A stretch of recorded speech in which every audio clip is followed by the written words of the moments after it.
The Jeep Wrangler is one of those odd motoring contradictions. Few would argue that this car is an icon, instantly recognisable, steeped in history, and at the job of being a rugged go-anywhere workhorse, pretty much untouchable. But despite all that, hardly anyone ever bought one, not in the UK at least.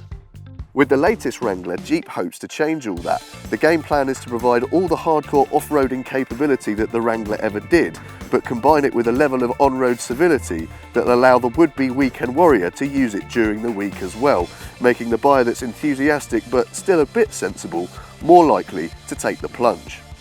But does the Wrangler have what it takes to make that happen? Well, we've come to the Lake District to find out.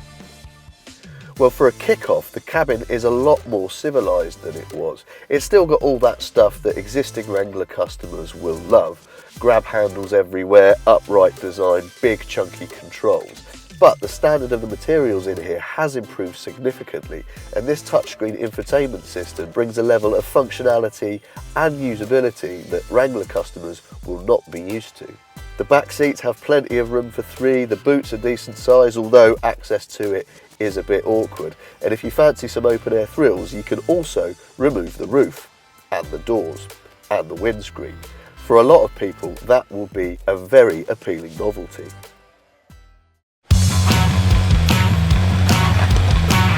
The one thing that any Wrangler needs to do is to excel off-road, and as you'd expect, does it ever.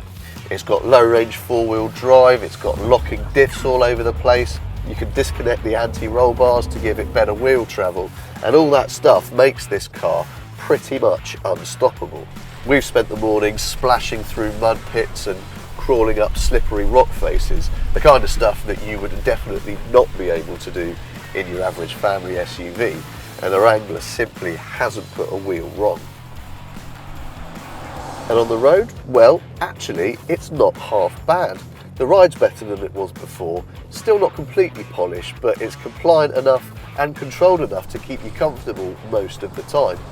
It's pretty quiet on the road as well. The knobbly off-road tyres on this Rubicon version do kick up a fair bit of noise as you go faster, but they're absolutely fine at low speeds, and if you choose a version that's a bit less hardcore than the Rubicon, then you probably won't have the knobbly tyres anyway.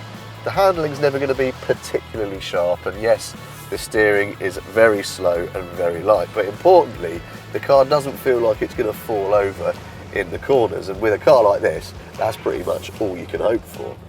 Two engines are available, a 200 horsepower diesel and a 272 horsepower petrol. This one's the petrol, and it's great, smooth, strong, really torquey and muscular, and it works really nicely with the 8-speed automatic gearbox.